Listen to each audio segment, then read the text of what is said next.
बहुत समय पहले की बात है। भारत के घने और रहस्यमय जंगलों में एक अद्भुत शांति फैली हुई थी। बुद्ध के उपदेश दूर दूर तक फैल चुके थे। साधु संत ध्यान और साधना में लीन थे।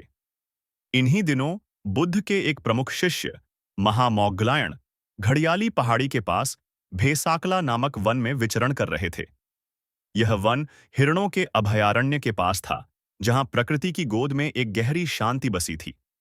एक दिन जब महामौगलायन खुले आकाश के नीचे ध्यानमग्न होकर टहल रहे थे, उन्हें अचानक अपने पेट में अजीब सी भारीपन महसूस हुई। वह सोचने लगे, पेट में इतना भारीपन क्यों है, जैसे बहुत सारी फलियां खाली हों। यह असामान्य अनुभव उन्हें बेचैन कर रहा था। वे टहलना छोड़कर अपने आश्रम लौटे। जहां बैठने का आसन बिछा था, वहीं शांत होकर बैठ गए। अंतर्मन में झांका और देखा कि मारा, वही मारा, जो भ्रम और पीड़ा का प्रतीक है, उनके पेट के भीतर छिपा हुआ था। महामौगलायन ने कठोर स्वर में कहा, हे दुष्ट मारा, बाहर आओ, मुझे और स्वयं को और कष्ट मत दो। मारा चौंका।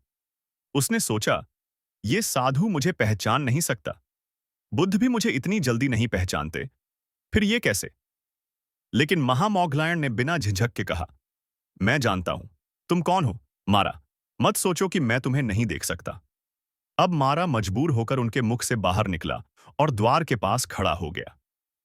महामौगलायन ने उसकी ओर देखा और कहा, तुम वही हो, मारा, भटकाने वाला, छल लिया। मैं तुम्हें बहुत पहले से जानता हूं। यह घटना महामौगलायन की गहन ध्यान शक्ति और मानसिक सामर्थ्य की मिसाल थी, जिसने मारे जैसे दुष्ट को भी परास्त कर दिया। फिर उन्होंने कहा, एक समय था जब मैं स्वयं मारा था। मेरा नाम था दूसी। मेरी बहन का नाम था मोली। और तुम मेरे भांजे थे। उस युग में ककुसंध बुद्ध प्रकट हुए थे, पूर्णतः जागृत। उनके दो प्रमुख शिष्य थे, विधुर और संजीव। विधुर उपदेश में अतुलनीय, और संजीव ध्यान की उच्चतम अवस्था को प्राप्त कर लेने वाले। एक दिन संजीव पेड़ की जड़ के नीचे गहरे ध्यान में लीन थे। लोगों ने समझा वे मर गए हैं।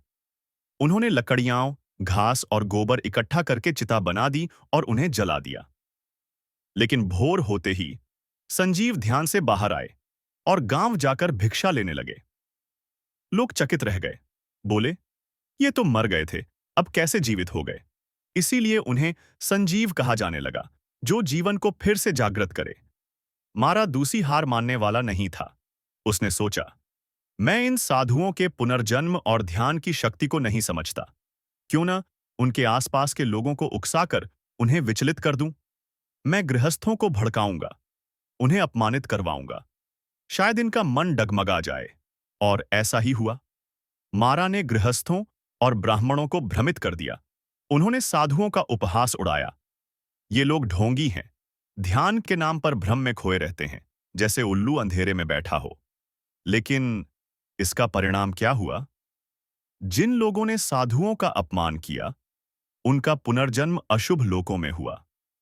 कक्कुसंध बुद्ध ने शिष्यों को निर्देश दिया, इन अपमानों के बाद भी प्रेम, करुणा, प्रसन्नता और समत्व को अपने भीतर जागृत करो। इन्हें पूरे विश्व में फैलाओ। साधु जंगलों, वृक्षों की जड़ों और एकांत स्थलों में गए। उन्होंने इस ध्यान का अभ्यास किया। उनके भीतर भेदभाव रहित असीम प्रेम की ऊर्जा प्रवाहित होने लगी। मारा ने फिर चाल चली। अब उसने लोगों से कहा, इन साधुओं का सम्मान करो, इन्हें पूजनीय मानो।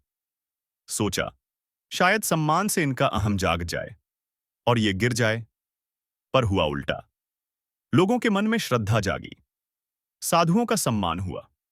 उनके मरने के बाद पुनर्जन्म स्वर्ग में हुआ। बुद्ध ने शिष्यों को फिर याद दिलाया, संसार अस्थिर है, भोजन टिकाऊ नहीं। आसक्ति से मुक्त हो जाओ, ध्यान ही तुम्हारा संबल है। साधकों का मन और भी स्थिर हुआ। एक दिन मारा दूसी फिर आया, इस बार एक मासूम बालक का रूप लेकर। उसने एक गृहस्थ से बड़ा पत्थर लिया और विधुर के सिर पर दे मारा। खून बह निकला। पर विदुर फिर भी बुद्ध के पीछे श्रद्धा से चलते रहे। बुद्ध ने पीछे मुड़कर देखा और बोले, मारा दूसी की कोई सीमा नहीं है। लेकिन इस बार मारा की करनी उसे निम्न लोक तक ले गई। वह महानीचे लोक में गिरा, जहां उसका शरीर विचित्र जानवर जैसा बन गया था और हजारों वर्षों तक उसने अवर्णनीय पीड़ा सही। उसने अंत में समझा, जो दूसरों को कष्ट देता है अंततः स्वयं नष्ट होता है। महामौगलायन ने मारा से अंतिम शब्दों में कहा, हे दुष्ट मारा, तुम कुछ भी कर लो, जो साधु सत्य और मुक्ति को प्राप्त कर चुके हैं उन्हें मत छेड़ो।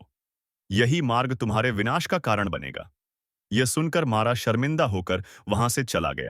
यह कहानी हमें सिखाती है, ध्यान और मानसिक शक्ति से मारे जैसे शक्तिशाली भ्रमों को भी हराया जा सकता है। सत्य का मार्ग कठिन होता है, पर अगर हम प्रेम, करुणा और संयम के साथ आगे बढ़ें तो कोई भी मारा हमें रोक नहीं सकता। यह केवल एक कथा नहीं है, यह एक साधक की आत्मयात्रा है जिसे हम सभी अपने जीवन में अपना सकते हैं।